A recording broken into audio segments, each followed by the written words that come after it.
নির্ঝর fresh হয়ে ছায়াকে ডাকে। ছায়া জামা পাল্টে ঘুমাও। ছায়া নির্ঝরের গভীর কণ্ঠ শুনে ঘুম থেকে উঠে সাদা মাটা জামা পরে ফ্রেশ হয়ে নেয়। নির্ঝর ততক্ষণে মা এবং বাসার সবাইকে জানিয়ে দেয় তারা পৌঁছে গেছে। ছায়া বাথরুম থেকে বেরিয়ে আসতে নির্ঝর বলে, এখানে কিছু রান্না করা নেই, এত ভোরে দোকানও খোলা নেই, তুমি চাইলে এখান থেকে কিছু খেয়ে নেও, এগুলো তোমার জন্য আনা গি। ছায়া সেই খাবারগুলোর দিকে তাকায়, তবে তার মন একটুও চাইছে না এগুলো খেতে। নির্ঝর বিষয়টা বুঝতে পারে। আচ্ছা সমস্যা নেই, আমি কিছু রান্না করছি। না, তার প্রয়োজন নেই, এখন অনেক কষ্ট হয়ে গেছে, ঘুমান, সকালে উঠে আমি রান্না করে দেব। তুমি রান্না জানো? জানি। ভালো কথা গি, যেভাবেই হোক বিয়েটা হয়ে গেছে, তাই রান্নাটা আমারই দায়িত্ব। কথাটা বলে ছায়া শুয়ে পড়ে। নির্ঝর ছায়ার শোয়ার দিকে তাকিয়ে আছে। তার মাথায় একটাই কথা চলছে, সমস্যাটা আসলে কার ছিল? যদি আদনান আমার বোনকে ধোকার সাগরে রাখার চেষ্টা করে তবে সে সব হারাবে। কথাগুলো ভাবতে একটা দীর্ঘশ্বাস ফেলে নির্ঝর ছায়ার পাশেই শুয়ে পড়ে। সকাল 9টার দিকে নির্ঝরের ফোনে একটা ফ্যান আসে। নির্ঝর ফোন নাম্বার দেখে দ্রুত উঠে বসে। Hello sir. মেজর সাহেব, আমি জানি আপনার ছুটি আজ, কিন্তু প্লিজ 1 ঘন্টার জন্য অফিস আসুন, খুবই গুরুত্বপূর্ণ একটা কাজ পড়ে গেছে। ঠিক আছে স্যার। নির্ঝর ফোনটা রেখে পাশে তাকায়। ছায়া সেখানে নেই। নির্ঝর দ্রুত ঘর থেকে বের হয়ে নিচে উকি দেয়। রান্নাঘর থেকে শব্দ পায় নির্ঝর। বুঝতে পারে তার নতুন বউ রান্না করছে। নির্ঝর ফ্রেশ হয়ে ইউনিফর্ম পরে রেডি হয়ে নিচে আসে।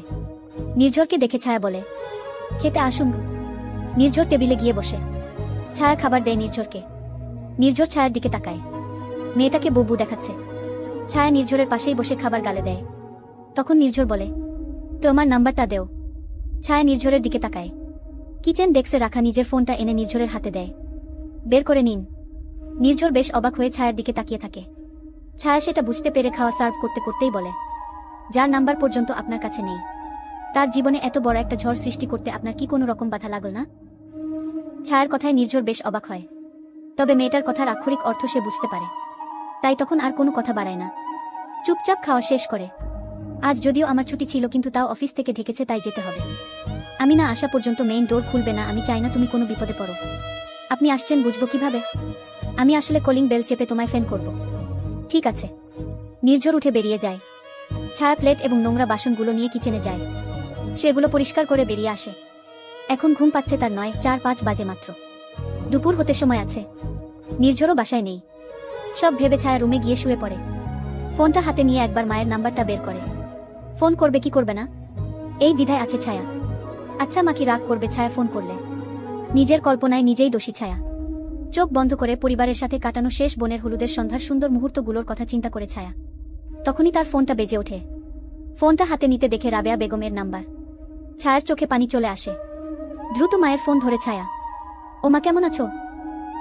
ছায়ার গলা ধরে আসছে। মেয়ের কণ্ঠ বুঝতে পারে রাবেয়া বেগম। শান্ত এবং নরম কণ্ঠে বলে, ভালো আছি মা, তুই কেমন আছিস? ও মা, আমি ভালো আছি। আব্বু কি এখনো রেগে আছে? ওসব কথা বাদ দে। জামাই কোথায়? অফিস গেছে। ও, ওই জায়গাটা কেমন রে মা? ওনার কটেজ মা, জায়গাটা সুন্দর।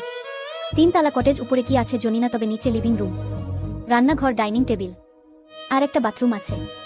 উপরে বেডরুম 3টা, উনি সব থেকে বড় রুমে থাকেন, সব কিছুই সাজানো। রাবেয়া বেগম মেয়ের কথায় শান্তি পায়। যাক, ভালো করে সংসার করবা মা, স্বামীকে ভালোবাসবা আর সব সময় আমাকে সব কথা বলবা, কি হয় কি না হয়। ঠিক আছে মা, এখন তাহলে রাখি। আম্মু শোনগু। বলো মা। আব্বুর সাথে একটু কথা বলা যাবে না? তোমার আব্বুর রাগ যে কেমন তুমি তো জানো মা, একটু সময় দাও, ঠিক হয়ে যাবে সব। ঠিক আছে মা, রাখি। আচ্ছা। রাবেয়া বেগম ফোন কেটে দেয়। ছায়ার চোখে পানি টলমল করছে। তার বাবার গৌরব ছিল সে, আর আজ সেই বাবা কথা বলছে না। এসব ভেবে বুকে চাপা কষ্ট অনুভব করে ছায়া। তারপর কখন যে ঘুমিয়ে যায় নিজেও জানে না। দেখ নির্ঝর, এগুলোর মানে হয় কোনো, যেখানে এগুলো পাওয়া গেছে ওখানে নিশ্চিত আরও আছে না? ভালো করেই সার্চ করিয়েছি, কিছুই নেই। পদ্মা নদীর ধার বেয়ে সব ইন্ডিয়ায় পাচার হয়। উপরে থাকে বরফওয়ালা মাছ আর নিচে এসব, তাও চকলেটের প্যাকেটে। আমাদের আরও সচেতন হতে হবে। সেটাই বলছি, সচেতনতা সব থেকে বড় সম্বল আমাদের। নির্ঝর চকলেটের প্যাকেটে মোড়ানো অসাধু দ্রব্যগুলোর ছবি তুলে নেয় ফোনে। এরপর কটেজের উদ্দেশ্যে রওনা হয়।